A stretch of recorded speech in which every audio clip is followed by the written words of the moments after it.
10월 31일 목요일 장마감 후 시간의 거래 종목 브리핑을 시작하겠습니다. 먼저 오늘 시간에 상승한 종목들을 보겠습니다. 전체적으로는 화장품주들의 시간의 상승세가 두드러졌는데요. 이 중 시간의 상한가 종목은 아모레퍼시픽과 신성홀딩스 두 종목이 있었습니다. 그렇다면 상위 5개 종목들의 시간의 상승 이유를 알아볼게요.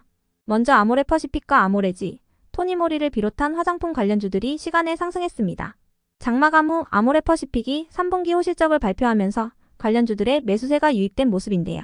아모레퍼시픽은 전년 동기 대비 매출은 9% 증가한 9,772억 원을 기록하고 영업이익은 277% 증가한 651억 원을 기록했다고 발표했어요. 시장 추정치보다 43% 높은 영업이익을 발표하면서 아모레퍼시픽이 시간의 상한가로 마감했습니다. 한편 아모레지는 전년 동기 대비 매출액은 10% 증가한 1조 600억 원을 기록하고 영업이익은 160% 증가한 749억 원을 기록했는데요. 시장 추정치보다는 3% 낮은 영업이익이었지만 시간에 아모레퍼시픽과 함께 상승세를 보였습니다. 이 같은 아모레 그룹주들의 호실적 속에서 화장품 기업들이 시간에 상승세를 보였네요. 다음으로 금양은 장마감 후 1,000만 주 규모의 자사주 취득을 결정했다고 공시하면서 상승했습니다. 이후 추가적인 공시를 통해 해당 주식 1,000만 주는 최대 주주인 류광지 회장이 무상증여한다고 공시했는데요. 금양은 수중받은 자사주를 처분하여 2차전지 기장공장 건설 및 설비자금 등을 조달할 계획이라고 밝혔습니다.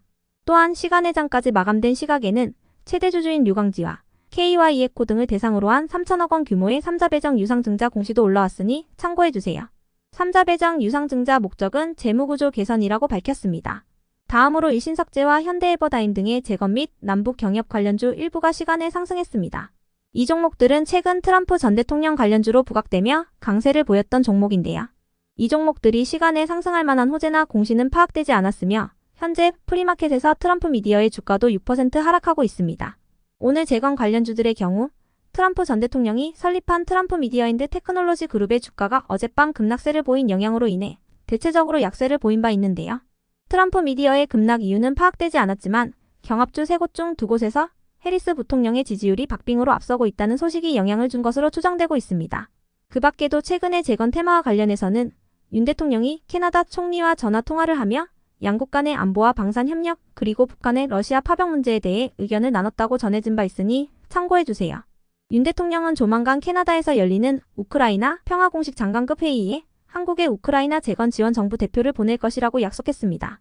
이어서 신성홀딩스가 정규장에 이어 시간회장에서도 강세를 이어가며 정규장에서 못 닫은 상한가를 닫아주었습니다. 지드래곤이 7년 4개월 만에 신곡을 내며 컴백한다고 전해지면서 신성홀딩스가 관련주로 지속 부각되는 모습인데요. 지드래곤은 오늘 오후 6시에 파워라는 이름의 솔로 신곡을 발표한다고 전해졌어요. 지금 유튜브에 뮤직비디오 영상이 공개되어 있습니다.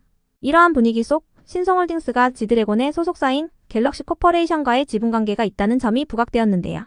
신성홀딩스의 모회사인 신성GTI와 자회사인 신성식품은 각각 갤럭시 코퍼레이션의 지분을 보유 중이라고 알려졌습니다.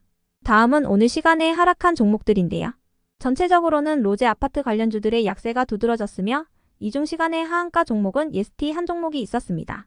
그렇다면 상위 5개 종목들의 시간의 하락 이유를 알아볼게요. 먼저 예스티가 시간에 하락할 만한 악재나 공시는 파악되지 않았지만 예스티는 최근 HPSP와 특허침해 소송을 진행 중이라고 알려진 가운데 해당 소송에서 패소했다는 소문이 돌면서 장중 급락세를 보인 바 있는데요. 진위 여부는 불분명하다고 알려졌지만 예스티가 시간회장에서 약세를 이어갔습니다. 관련 기사에 따르면 고압 어닐링 장비를 취급하는 HPSP는 경쟁사인 예스티가 SK하이닉스에 같은 장비를 공급하려고 하자 작년에 특허침해 소송을 제기한 바 있는데요. 예스티도 소극적 권리 범위 확인 심판과 무효 심판 등을 제기하며 반박에 나섰다고 전해졌습니다.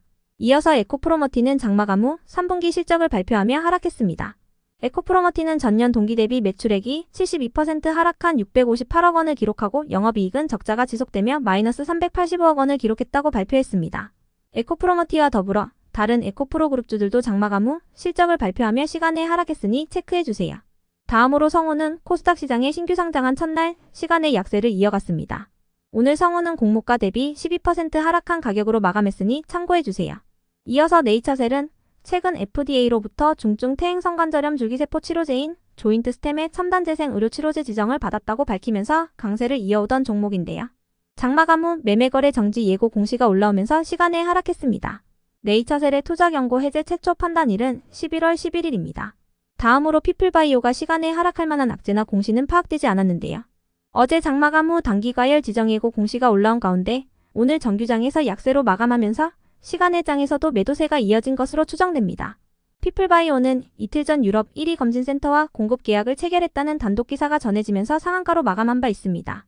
그 밖에도 최근 로제 아파트 관련주로 강세를 이어오던 종목들이 시간에 하락했는데요. 장마감 후 시장 수급이 화장품 관련주로 이동한 것과 더불어 지드래곤의 컴백을 앞두고 테마 교체 가능성이 보이면서 아파트 관련주들이 하락한 것으로 추정됩니다. 아파트는 현재 빌보드 100 차트 8위에 올라 있습니다. 끝으로 전일 시간에 등락률 탑5 종목들이 오늘 어떻게 되었는지 추적해보고 마치겠습니다.